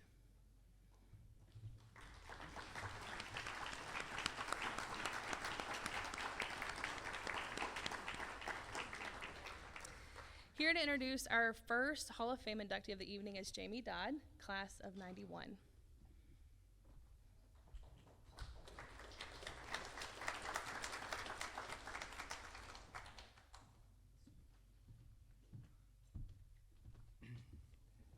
Thank you. Gosh, this guy is a legend here. I just, starting after him, this is going to be tough, but I remember lots of afternoons with Guy in the gym. So my name is Jamie Dodd, and Jeff Campbell and I were roommates at Brevard College 3 decades ago. So he wrote an incredible story at Brevard College, and it's an honor to introduce him tonight. It was December of 1989, and Jeff was walking in circles around our room. He had just done something a couple days earlier that I don't think he'd ever done before. Coach Rinker had him race for 3rd place, not 1st place, at the U.S. Junior Cross-Country National Championships to guarantee his spot in the World Cross-Country Championships. Jeff executed exactly as Coach Rinker had instructed. He finished 3rd. But Jeff was beside himself in our room that night. He was steaming. Man, I had so much gas left in the tank. I could have won that race, but I had to do what Coach Rinker wanted me to do. So I could tell then Jeff was going to do incredible things in his career. A couple months later at the World Cross-Country Championships, he got another opportunity. He and Coach Rinker worked on another strategy, and this time it was all out. Jeff ran a phenomenal race. He was the very first American to cross the finish line and was not far from the Africans. When the phone call was received at Ross Hall that he was the first American across the finish line, cheers erupted from us. I'm sure Coach Rinker remembers that trip to France that winter. Before his career at Brevard College, Jeff had an incredible high school career in Maryland. He won a record-setting 3 individual state titles in cross country. He won 5 individual state titles in track. When he came to Brevard College, he made an immediate impact on the Tornadoes. He led Brevard College in every cross-country meet as a freshman. He earned All-American honors that fall at the National Junior College Cross Country Championships. At Brevard, he won a total of 6 All-American honors in cross country and track combined. In the 1990 cross country season, he led the Tornadoes to another national championship. In the spring of 1991, he really shined. He and Coach Rinker worked on another awesome strategy. In the 10,000 meters, he outkicked the Africans to win first place. Then in the 5K, he got second place. After Brevard College, he continued his career at the University of South Alabama. He was a Jaguars leader and set multiple records. He continued to dominate nationally in both cross country and track. After his time at South Alabama, he competed over 12 years as a professional, and it took him around the globe.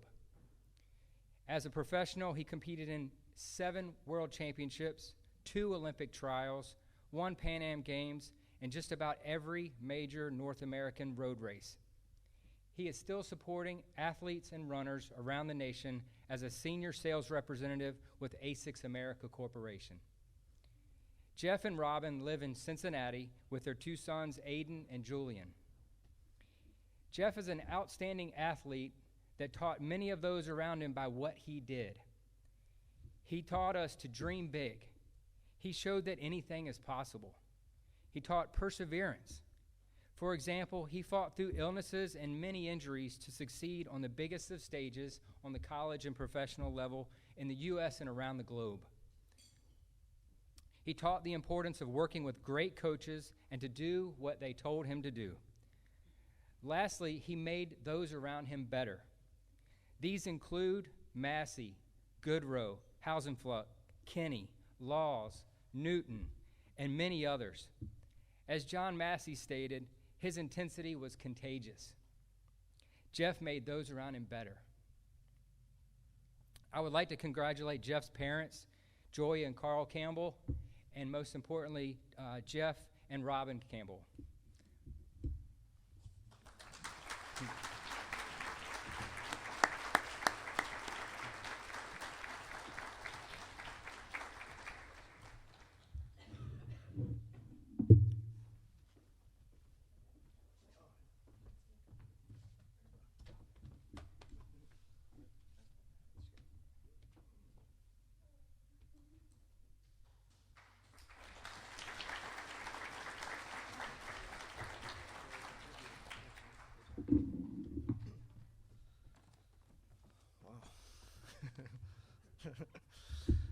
Good evening, everyone, and thanks to my friend, roommate, and teammate Jamie for that wonderful introduction.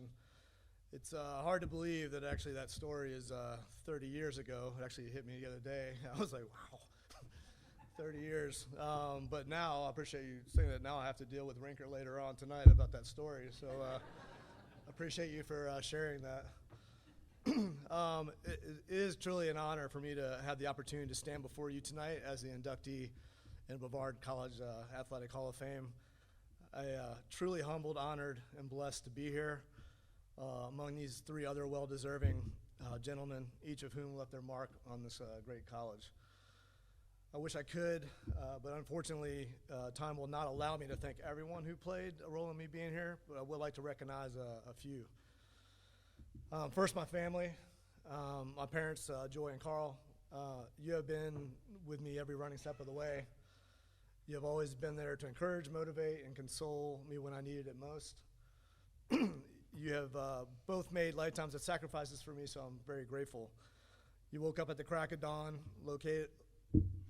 loaded our family of 6 into our 15-passenger van, and drove us across the country every weekend for races. My wife, Robin, and my children, Aiden and Julian. Thank you for your love and support. You continue to cheer me in my next phase of my life. Your support continues to be one of my biggest strengths as I approach the next starting line. I couldn't go out. My grandmother, Mickey, that's here, Granny, had you not brought me to Brevard when I was 13 years old on vacation into the mountains, I may have never ended up in Brevard years later. Thank you for coming to celebrate with me this weekend, and we look forward to celebrating you in your 90th birthday in a couple weeks.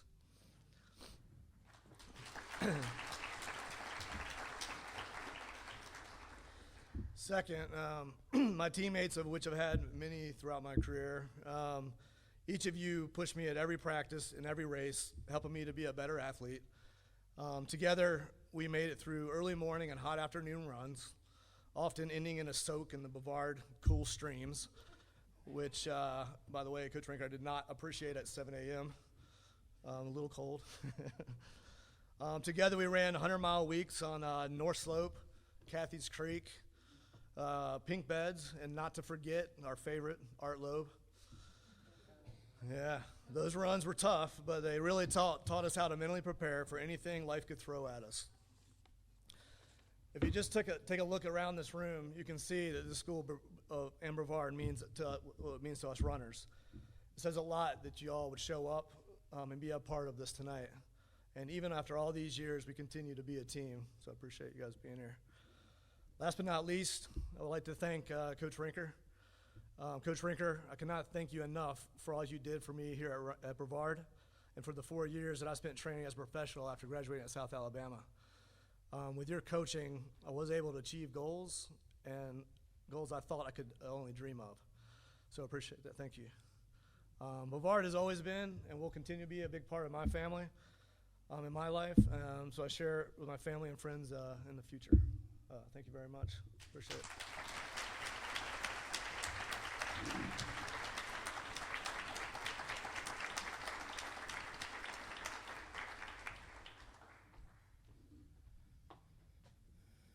All right, up next, we have BC Hall of Famer Sheila Simmons here to introduce our next inductee.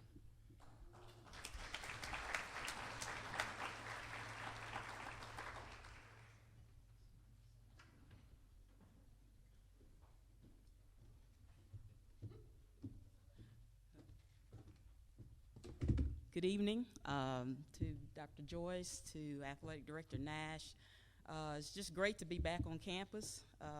This always feels like home, and it's an absolute honor to be here to introduce my friend and my brother, Coach Mike Jones. And most of you don't know, our journey actually didn't start here at Brevard College. It actually started in the early 90s at Eastern Kentucky University, where he was an assistant on the men's side, and I was an assistant on the women's side. And back then, I had a lot less gray hair, and he had more hair, as a matter of fact.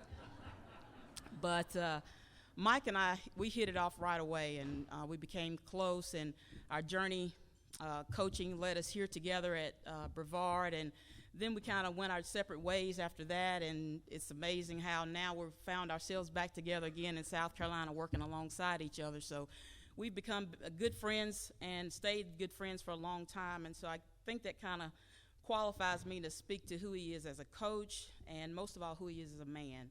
And from two aspects that I think of when I think of Coach Jones. One is his dedication to the game, and that's evident by his success, his tenure here at Brevard.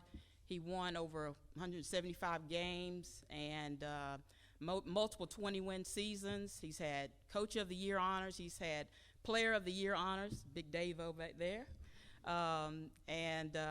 Think about the 30 team and individual stats that he just basically crushed. He rewrote the history books here at Brevard. And alongside that, conference tournaments, national championships, appearances. He's just a great guy as far as X's and O's. But for me, Mike Jones, the coach, does not compare to Mike Jones, the man. His dedication to his players is what stands out to me. When you look at the guys that are here representing, Coach Jones was a person that basically was a role model and a father figure to so many young men over the years. And I watched him instill integrity, things like honor, things like respect. Those are things you can't Google and find about Mike Jones. And that's what's, I think this puts him over the top as far as a Hall of Fame inductee. And one thing about Coach Jones is that, you know, he's invested in young men that others have given up on.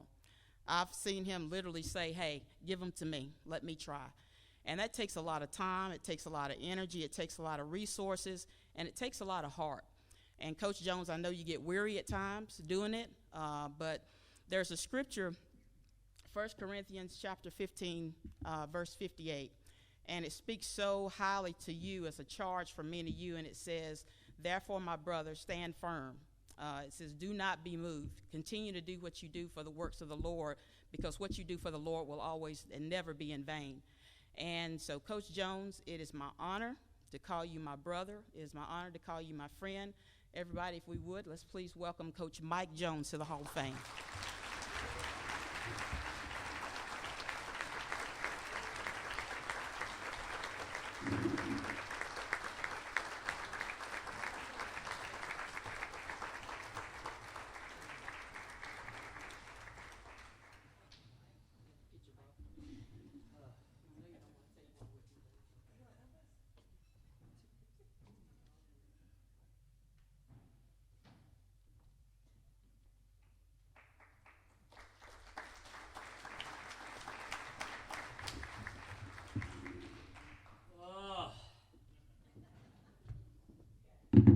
I am so unhappy, sir, with your staff. I don't know how many of you know college basketball coaches, but we tend to have extremely big egos. So I fully thought this night would 100% be about me. And instead, you bring up 3 people before me, the givers, the amazing athletes that did amazing things for the school, and then Guy Payne? There is no way I can possibly stand here and compare to those people. What I do know is this. I want to thank the athletic director, who I love, who I have known for a long time. Dr. Joyce, thank you. The committee, thank you. Coach Rinker, I did not know you were going to be here. Coach Rinker was actually the athletic director that hired me. This will tell you how long 12 years is that I had, let me think, 3 presidents and 5 athletic directors? So I guess I was doing something right that I made it through that many people. I am humbled by the people that in this room that came a long, long way to see me and to see this day. I've got players here that I have not seen in years that I love. I am very fortunate that my parents are here who came to Brevard. My mother told me when I took this job, I came from Hazard Community College. And she told me a tornado is good because a tornado tears down everything that's dead and rotten and lets the new things grow. And this was a new beginning for me as a young basketball coach. And she was right, because as moms are. And she's here tonight. My dad is here tonight. My brother is here tonight. I would not have been here without them. I have 3 daughters that are sitting here. I have Rihanna, who's now unbelievably so to many people in this room that know her, a sophomore in college playing volleyball, that when I was coaching, and many of you will remember, had a Craco playpen, and this will date me and us, and would roll out a roller with a TV on it, a tube TV that was about the size of this podium, and a VHS that I would put in Barney. And that's what she would do while we practiced. And she was born over in Mission, over Nashville. And then my twins, who are now almost 10, also born in Mission, also grew up in this gym. This place is special to me. This is special to my family. I was very fortunate to have some success here. We were able to do some special things, and I had some guys that were special players. The one thing I wanted to do was bring in quality kids and quality guys that believed in getting an education. And I am so proud of a 98% graduation rate. I'm so proud of the men that they've become, the families that they started, the careers that they have. I have doctors and lawyers and executives and business owners and educators and the list, and police force, just the list goes on and on. I can't even name them all. And I couldn't be more proud of any of them. And it was all because of my time here. Brevard is special to me. It's a special place. And I will always call this place home. Thank you so very much.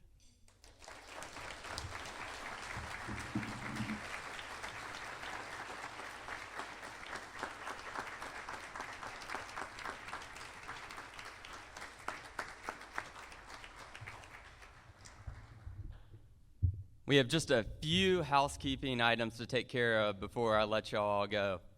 First off, tonight we are fortunate to have the athletic sports information directors. They have been videotaping and streaming this evening's event live on our YouTube channel. So if you weren't paying attention, or if for some reason you'd like to go and relive one of the speeches or one of these moments, you can go to Brevard College Tornadoes Athletics on YouTube, and the event will be up for your viewing pleasure. Also, I know while the dinner was going on, they conducted some interviews with some of the award recipients tonight. So for a little bit more in-depth coverage and to hear some of their answers, please go check out that table or that channel, and you can share it with friends.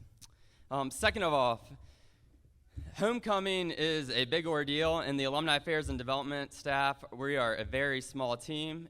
In the midst of this event going on, there are parties happening at Oscar Blues and preparations going on for all of tomorrow's events. So I just want to take a second to thank the Alumni Affairs and Development staff that worked so hard to set this place up on centerpieces, on name tags, and all that. So if we could just give that staff a round of applause, it'd be really appreciated.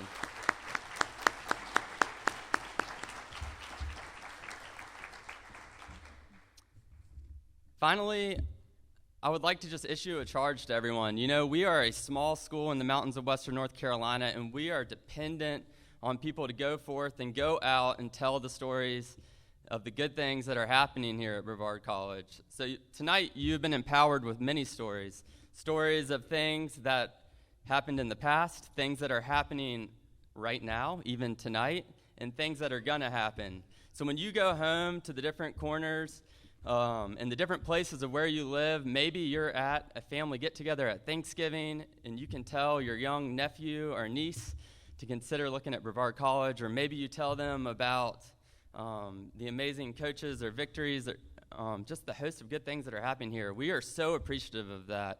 So please, as you go back to your communities, let folks know about Brevard College. Reach out to alumni and classmates and tell them to come visit us and see what's going on, because there are great things happening in here. And that is not a tribute to myself or the staff, but so much of that is because of the people that have gone before us and the way that you all have served. And I think tonight is an absolute lesson for all of us to take about how we can apply that in our daily lives. So please come visit us at the Alumni House tomorrow. We have great things going on campus all weekend. And thank you for being here. Have a good night.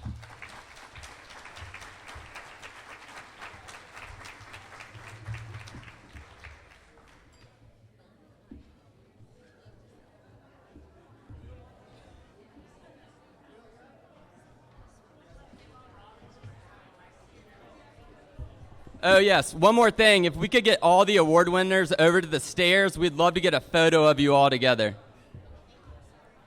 Thanks for being here.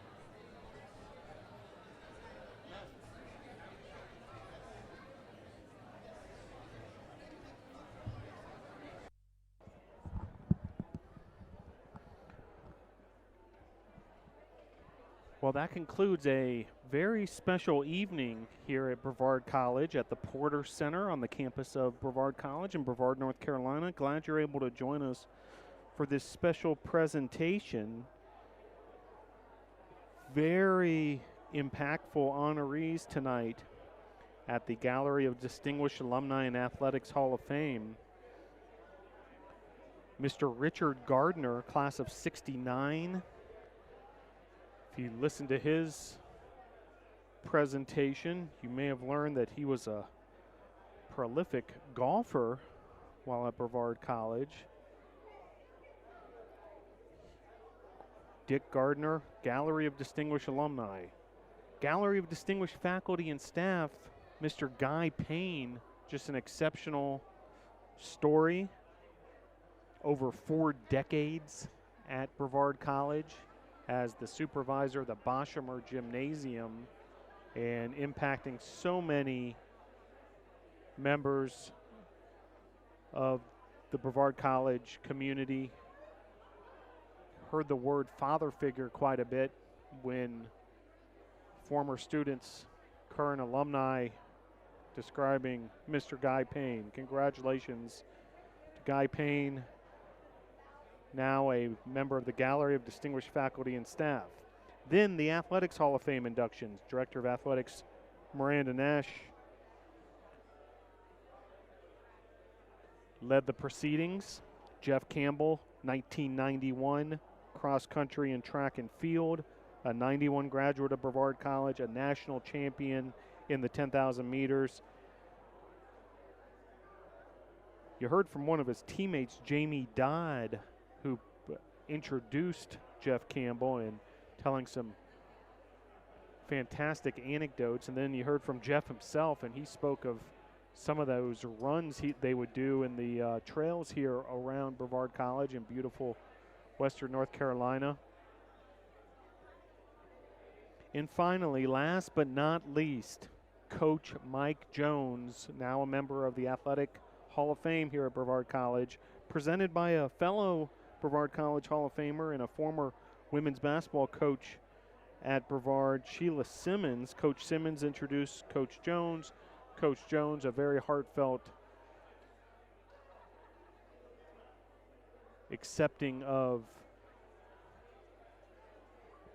his induction into the Brevard College Hall of Fame. Coach Jones, 12 years at Brevard College, at the helm of the men's basketball team beginning in 1999, 175 wins at Brevard College, 3 national championship tournament appearances, 10 all-conference performers, and a number we heard quite a bit tonight.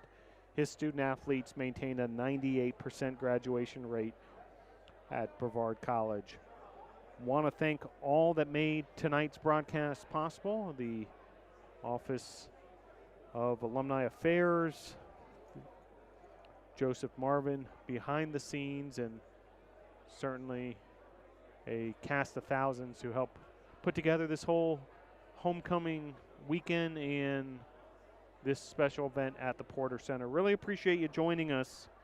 Hope to see you Saturday at the homecoming football game versus Maryville, 3 p.m. kickoff at Brevard Memorial Stadium. That'll do it from here at Brevard College. Congratulations to all the inductees. Go Tornadoes.